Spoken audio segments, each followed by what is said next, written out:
so 2020 is kind of a stressful year. As you see, my self-isolation is, it's difficult. Really need to relax. It's good to have something to relax and unplug with. For many people, that might be Magic the Gathering. I certainly like Magic the Gathering, but I also really enjoy when I feel a little like I need to unwind to just have a nice, cool, sparkling can of water.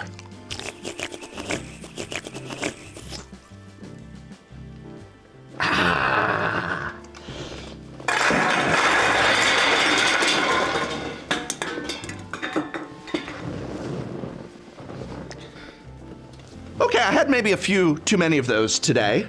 So I think what I'm going to do is listen to this lovely little podcast episode on red mana spells for Commander that cost only 1 mana. Now you should probably be running, but you might not know about. What a fun way to pass the next 10 plus minutes listening to that. And what better way to listen to them than on these wonderful Raycon earbuds. These everyday E25 earbuds are just what I need to relax while listening to celebrities like Snoop Dogg. I know who that is. Cardi B. I don't know who that is. Melissa Etheridge. I don't know who that is. Brandy. I don't know who that is. And Junior Smith. I don't know who that is. Are all obsessed with Raycons, according to Raycon. Go to buyraycon.com/Tolarian community to get 15% off your Raycon order. Raycon earbuds start at about half the price of any other premium wireless earbuds on the market. They sound just as amazing as other top audio brands you know. And Raycon offers their wireless earphones in a wide range of fun colors and patterns. From red to blue, and many more. I went with plain. So I'm just gonna put these in the old ears. They're already synced to my device. And let's listen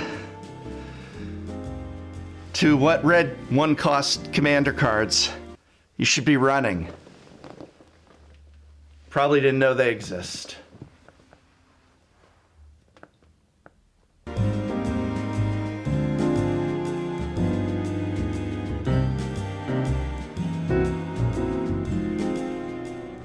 When building your commander decks, it can be easy to get distracted by all the big, flashy spells that make this multiplayer format so fun. Add 38 lands to your deck, cut everything down to 99 cards plus your commander, and let's go! But it's important to pay attention to your mana curve so that you'll have things to do in the early parts of the game, as well as have things to do later on that don't require all of your mana. That way you have mana available to cast another spell or activate abilities. It can be a challenge to find lower mana spells that can have a big enough impact to make the cut in a commander deck. So today I'm here to share with you 1 mana spells in red that you probably didn't even know existed for Commander.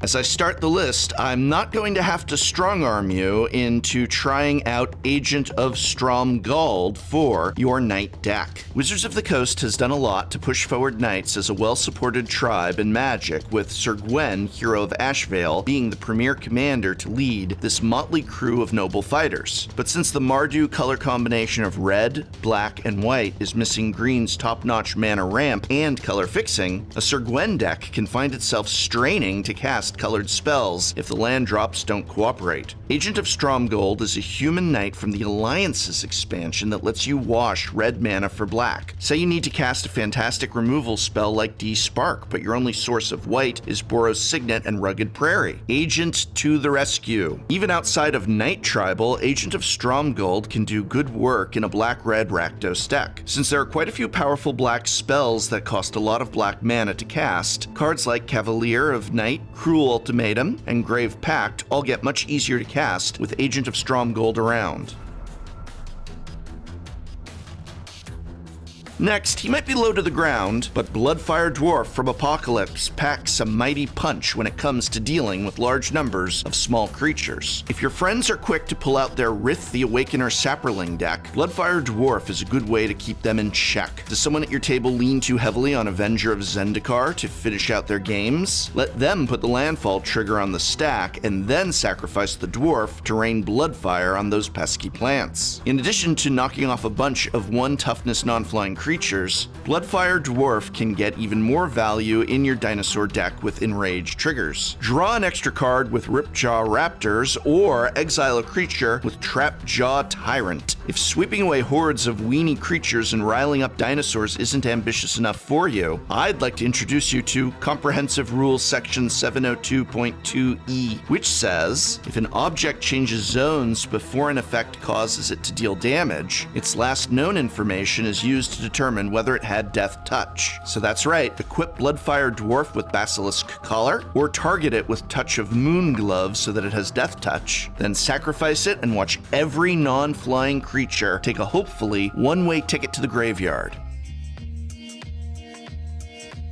Coming up next, it's not a lie to say your friends will be stunned and amazed when you cast False Orders, which hasn't been printed since Unlimited. So let's take a look at the current Oracle text, because just reading this card, it mostly explains the card, but the Oracle text really helps. Cast this spell only during the Declare Blocker's step. Remove target creature defending player controls from combat. Creatures it was blocking that had become blocked by only that creature this combat become unblocked. You may have it block an attacking creature of your choice.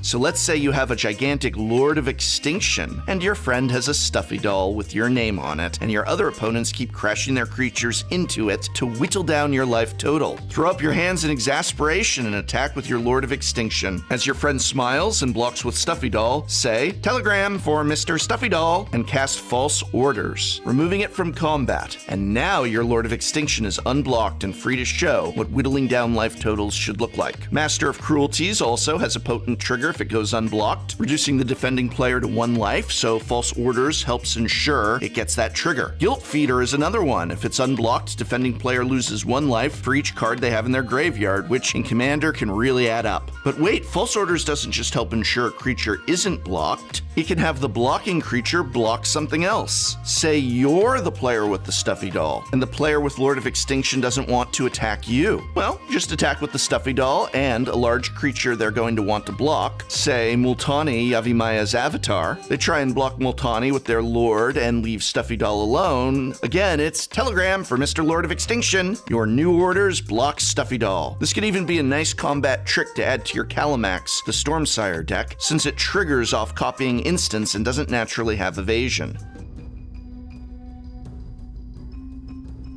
Moving on, your opponents may feel a little lightheaded when you cast Feint, a weird little instant from way back in the day of Legends. We're gonna look at the Oracle text again here because, well, Legends. This card is older than most of the people watching this video. The current Oracle wording says, tap all creatures blocking target attacking creature. Prevent all combat damage that would be dealt this turn by that creature and each creature blocking it. In a multiplayer game of Magic, this is a great way to deal with a player that's hiding behind some scary creature that nobody wants to ram a creature into, since if you tap that blocking creature, it'll stay tapped until that player's untap step, which could potentially be after 2 other players have taken their attack steps. Maybe they have a Stinkweed Imp to chump block. Not only does it have Death Touch, but if it dies, they can dredge it back and fill their graveyard with more graveyard shenanigans. If you attack into it, they block, you cast Feint to tap Stinkweed Imp, and your attacker doesn't die. And now Stinkweed Imp is tapped for everyone else's attack step. You can also use this to save a creature from a surprise combat trick like a Flawless Maneuver, an instant that could make all blockers indestructible until the end of turn. Keep in mind, too, that this card can target any attacking creature. There are political ramifications in multiplayer Commander where you can use this to save someone else's attacker, or even save someone else's blockers. A real nice effect in red. Next up, if you find your commander always gets beaten and bludgeoned, consider adding a Goblin Chirurgeon. Not only is it incredibly fun to say Chirurgeon, but you'll get tons of street credit for running a card from Fallen Empires. Like a Chirurgeon, casting it for the very first time. This little goblin does a lot of heavy lifting for just 1 red mana. Being able to regenerate any creature by sacrificing a goblin is obviously great in a goblin tribal deck. But since Goblin Chirurgeon can sacrifice itself without needing to tap, it's basically a seal of regeneration you can pop off whenever you want to, but one that can block 1/1 creatures, or even equip itself with a skull clamp, so when you do cash it in, you get to draw 2 cards. One subtle power of having this on the battlefield is that opponents won't want to waste their pinpoint removal spell that destroys a creature on one of your threats, since you can just sacrifice the Goblin Chirurgeon to regenerate it. So if they have an Assassin's Trophy, or a Mythos of Nethroi, or Rapid Hybridization, they'll be more likely to point it at something your opponents control instead, which means that the Goblin Chirurgeon will still be around to keep discouraging those spells away from your side of the battlefield.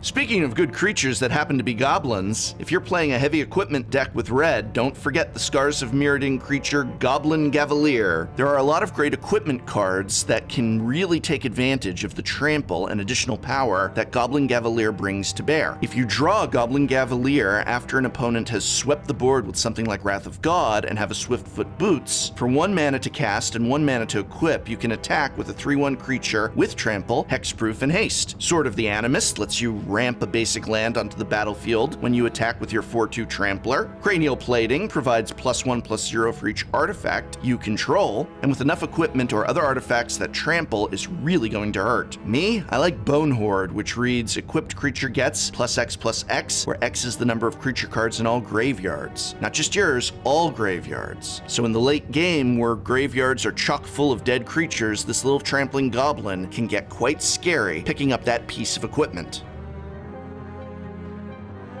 Well, since we're looking at old school cards, old school tournament Magic players will recognize there's no shame in running a Gorilla Shame Man. Get it?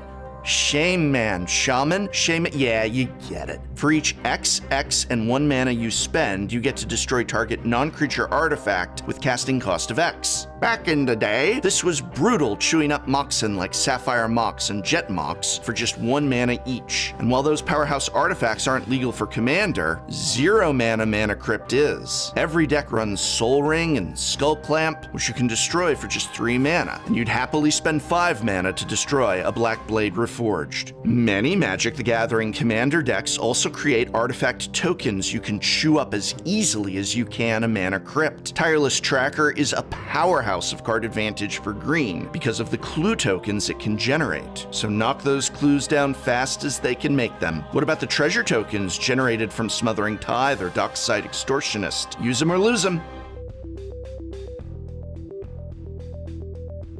Alright, with 3 more to go, if you need a creature to attack or tap fast, you should consider Mark of Fury, an aura from Urza's Destiny. While it might look like a drawback to have to recast this each turn you want to give a creature haste, that is actually Mark of Fury's superpower. There are cards that get better the more spells you cast each turn. Jory N. Ruin Diver says, whenever you cast your 2nd spell each turn, draw a card. And since Mark of Fury will keep returning to your hand each turn and only costs 1 mana to cast, you're going to trigger Jory N early and often. Along those same lines, Monastery Mentor has Prowess, giving it +1/+1 each time you cast a non-creature spell. And it also creates 1/1 Monk tokens with Prowess each time you cast a non-creature spell. Aetherflux Reservoir provides you 1 life for each spell you've cast this turn, and chaining together a series of cheap spells can add up quick. Not to mention the benefits of having cards like Kaikar Wind's Fury, Saheeli Sublime Artificer, or Gargos Vicious Watcher's triggered ability to fight a creature whenever one of your creatures becomes the target of a spell each turn. Core Spirit Dancer and SRAM Senior Artificer take advantage of casting an aura enchantment each turn, and if you're running Sigarda's Aid, you can even cast Mark of Fury on your opponent's turns.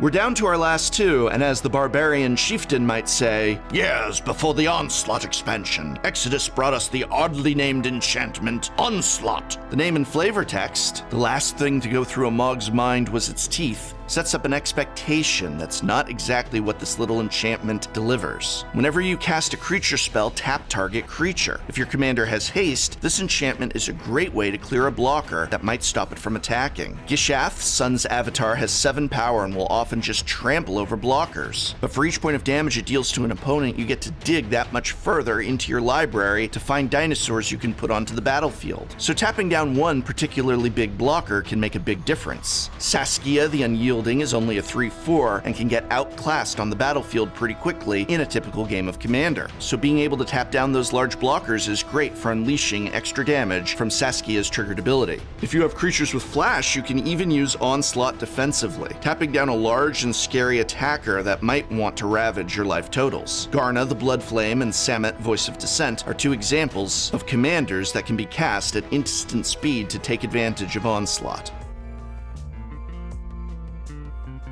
So what's the last card on my list? Well, sometimes you need to break things in a controlled fashion, and for that there's Shattering Spree. If you're playing mono red or a 2-color deck with red, consider adding this to the mix. Obviously, Vandal Blast is the gold standard for artifact control in Commander, but you just hate to burn it off before you've got 5 mana to cast it with Overload. When an opponent has gotten the insane opening draw of Soul Ring into Arcane Signet, you're just going to be the hero to the rest of your Commander pod when you destroy both of them for 1 card and 2 red mana. There's some good ways to generate a lot of red mana outside of mono red decks to help push the boundaries of the replicate ability. Mana Geyser is a sorcery that adds 1 mana for each tapped land your opponents control. Niheb the Eternal adds a red mana during your post-combat phase for each life your opponents have lost this turn. And of course, if you activate Soulbright Flamekin's ability for 2 mana to give target creature trample until the end of the turn 3 times, you add 8 red mana to your mana pool. That's gonna shatter a whole bunch of artifacts. So there you have it, the best 1 mana drops in red that you probably didn't know existed for Commander. Special thanks to this video's script supervisor, Bennie Smith. Bennie has been writing Magic for decades, and you can check out his articles in the description below, or links to his complete Commander guidebook. Yeah, I like a little punishment, Zozu. Oh my. I'm feeling so much better now, and I have great ideas for Commander decks to run. Did I miss a card that you think I should recommend? Let me know in the comments below. And remember, you can go to raycon.com/Tolarian community to receive 15% off your order. Thank you, Raycon, for peace of mind and peace of ear.